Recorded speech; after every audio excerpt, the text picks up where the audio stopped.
দেশে থাকলে বেকার আর প্রবাসে গিয়ে কার। এটার কারণ কি? এটার কারণ হচ্ছে আমাদের দেশে উদ্যোক্তা খুবই কম।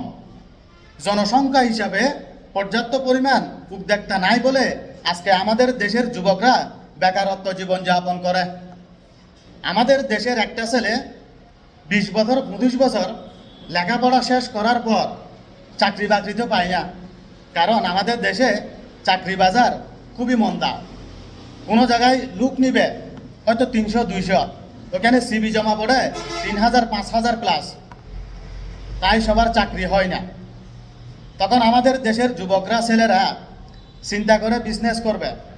এখন মানির জন্য বিজনেস করতে পারে না, কারণ আমাদের দেশে একটা যদি ছোটোখাটো বিজনেস করতে চাই, একটা যদি পানের দোকানও যদি দিতে চাই আমাদের এই টাউনে 30 থেকে 50 লক্ষ টাকা গুনতে হবে। এটার কারণ 10 থেকে 15 লক্ষ 20 লক্ষ টাকা ডিপোজিট দিতে হবে, সালামি দিতে হবে, তারপর দোকানের ডেকোরেশন, তারপর দোকানের মালসামালা।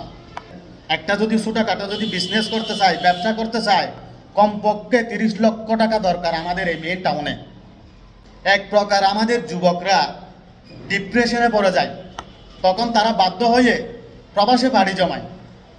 প্রবাসে যাওয়ার পরে 1 বছর 2 বছর 3 বছর 4 বছর অন্যের আন্ডারে কাজ করে, অন্যের দোকানে চাকরি করে।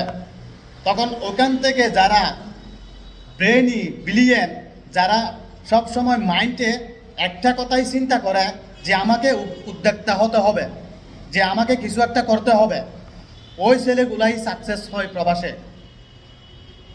যে হয়তো মনে করে এই যে চাকরি করতেছি, স্যালারি পাচ্ছি, এই যে যেটাকে আমরা কমফর্ট জোন বলি আর কি, ওখান থেকে হ্যাঁ ভালোই তো আছি, এইরকম লোকেরা সাকসেস হয় না। যারা সব সময় এই যে ইতিবাচক চিন্তা করে, এইরকম লোকেরাই কিন্তু সাকসেস হয়। তখন 3 বছর 4 বছর অন্যজনের আন্ডারে কাজ করে, অন্যজনের অধীনে কাজ করে, তারপর নিজে নিজে উদ্যোক্তা হওয়ার জন্য আর প্রবাসে বেশি টাকা লাগে না উদ্যোক্তা হওয়ার জন্য। মোটামুটি একটা টাকা হলে নিজেই উদ্যোক্তা হতে পারে, নিজেই একটা ছোটোখাটো বিজনেস শুরু করতে পারে প্রবাসে।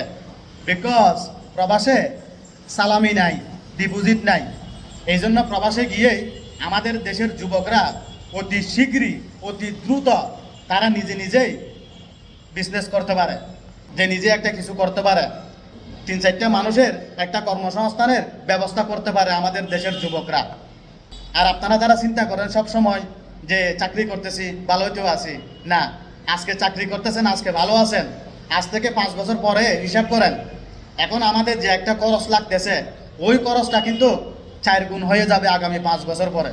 কারণ টাকার মান দিন দিন ডাউন হচ্ছে, উপরে যাচ্ছে না। মানুষ বলে জিনিসের দাম বাড়তেছে, জিনিসের দাম বাড়তেছে না, টাকার মান কমতেছে। এই জন্য জিনিস কিনতে আমাদেরকে এতগুলো টাকা গুনতে হয়। অবশ্যই আমাদের দেশের যুবকরা বুঝতে পারছেন আমি কি বোঝাতে চাচ্ছি। ধন্যবাদ, সবাই ভালো থাকেন। আসসালামু আলাইকুম।